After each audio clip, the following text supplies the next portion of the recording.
Twice-baked potatoes never taste as good as they look. Sure, sometimes the filling looks fluffy and there's garnishes on top, but oftentimes that filling is bland and the skin on the outside is leathery and dry. But today, Ashley promises to change all that. You bet I will. So, I mean, you really can't go wrong with a twice-baked potato. Essentially, they're a super cheesy mashed potato on a plate. Yeah. But like you said, they can be leathery and tough. So the version I'm gonna make today uses a really cool technique that fixes all of those problems. Ooh. Yeah. So before we do anything at all, as you can see, I've got 4 russet potatoes here.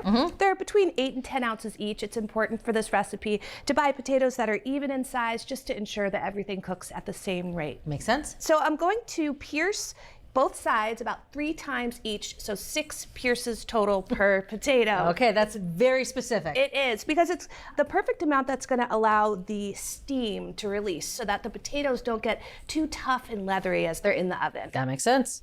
Now, what I'm going to do is I'm going to combine some water and some salt. This is a 1/2 cup of water.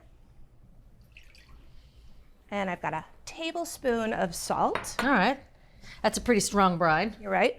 And what I'm going to do is I'm actually going to be putting the potatoes in here, but this is actually going to help to season the exterior of the potatoes, dry it out, and also keep it nice and crisp so it doesn't get leathery in the oven.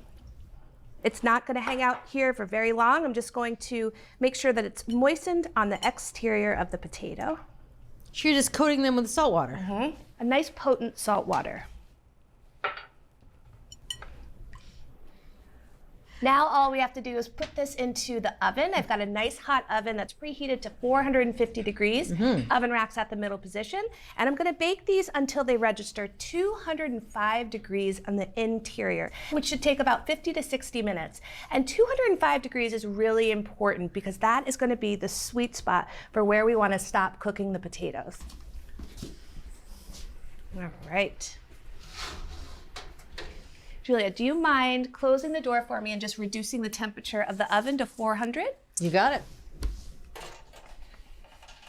Let's just check the internal temperature. Again, we're looking for that sweet spot of 205 degrees. All right. 204, I will take that. All right, now I'm gonna let these cool for about 15 minutes. While those cool, let's move on to some of our ingredients that are going to jazz things up in the filling department. Welcome to the filling department. I love it. I've got some bacon here. It's 4 slices of bacon that I cut into 1/2-inch pieces. And I'm going to cook that in this 12-inch nonstick skillet. It is an oven-safe skillet, and that's important for a little bit later on in the recipe. I'm going to cook this bacon 5 to 7 minutes until it is nice and crispy over medium heat. All right, Julia, so as you can see, our bacon is beautifully crisp. Again, that cooked for about 7 minutes. And it's been 15 minutes and the potatoes have cooled off beautifully. Okay. So let's make our filling. But before we make our filling, we need to take the tops of our potatoes off so that we can get some of that potato flesh out of there. Yep. So again, I promised you beautiful, lovely potatoes that are not dry and leathery, and I think I delivered, not patting myself on the back, but I am. I'm gonna take 1/4 inch off of the top of each potato. I've seen twice-baked potatoes where they, at this step, take about half of the potato off, and it feels like you're sort of wasting a lot of the potato. That's another reason why I love this recipe, because we're using as much as we can. I love it. Those are some big shells. Oh yeah. So I'm gonna carve out the interior. I'm using a fork, a little bit of a rocking motion just to release that potato.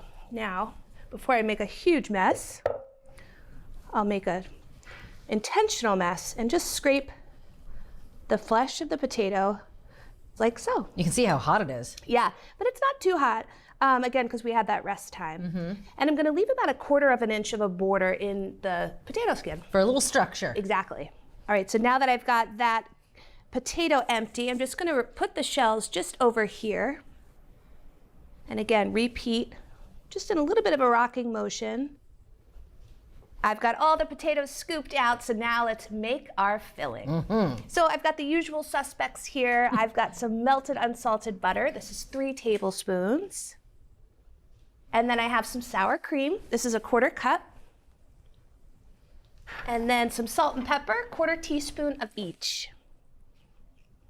And 1/4 teaspoon of pepper. All right, now I'm gonna mash everything together.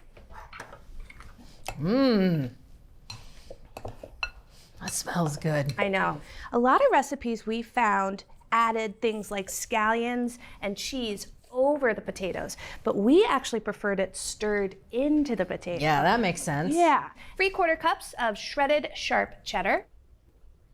I have 4 scallions that I sliced thin. That looks good. All right, finally we've got our bacon. I'm gonna add that again directly into the filling. Hello. All right, and then just gonna mix everything together until just combined. Now this is clearly a standard for twice baked potatoes, but we do have a couple other variations, and those are on our website. Love what you're watching? Take your cooking to the next level with our Essential membership. Get instant access to thousands of recipes, tips, techniques, product reviews, and step-by-step videos. Our Members app allows you to search by ingredient, set dietary preferences, and save your favorite recipes. For those looking to level up, our newest feature, ATK Classes, offers more in-depth instruction led by ATK experts, so you can gain greater confidence in the kitchen. Start your free trial by visiting the App Store or going to americastestkitchen.com/YouTube today. Now we're looking for about a scant 3/4 cup of filling per potato. And you want to have a little mound on it. Oh, that looks good. Those look super stuffed. Super stuffed. Oh, I love it. One more step. I just need to use the tines of this fork just to rough up the edges here, because I'm going to be adding a little bit of melted butter, and we want to make sure it has some crevices. I love it. You're making more nooks and crannies to hold more butter. I'm going to take 1 tablespoon more of some melted butter. I've got this skillet that I used earlier, emptied out the bacon fat, wiped it clean with some paper towels, and now I'm really taking this to the next level because I'm going to brush the skillet with 1 tablespoon of unsalted melted butter. This is going to help to crisp the exterior even further and give it a little bit more of that butter flavor. Gotcha. You're cooking the potatoes back in this skillet. Yep. That's why you said earlier it needed to be an oven-safe skillet, because this is going back in the oven. Yes! Oh, I'm catching up now. All right, and then finally, one last step. We've got 1 more tablespoon of melted butter. For the nooks and crannies. For the nooks and crannies, you said it. Again, we reduced the oven down to 400 degrees. I'm just gonna cook these in the oven for 20 to 23 minutes. I'm just looking for the filling to be warmed through, and it's gonna get a little golden brown on the top. Okay. Oh, those are gorgeous. Thank you. Oh my gosh. All right, so naturally these are quite hot. So what I'm gonna do is I'm gonna use this paring knife just to go on into the center, and then let's test for doneness and warmness. It's warm, but they need to cool down. Okay. So I'm gonna let these cool for 10 minutes, and then it's gonna be time to eat. Can't wait. Ready to eat? Yes, I am. Bon appetit. Man, that looks good.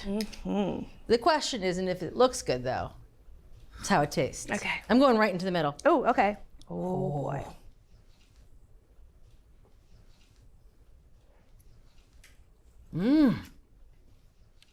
Right off the bat, I taste bacon and scallion. And the potatoes, even though you add a lot of cheese and some sour cream, they're still really fluffy. Yeah. So tender. I'm gonna go for some skin. I'm going right for the end piece.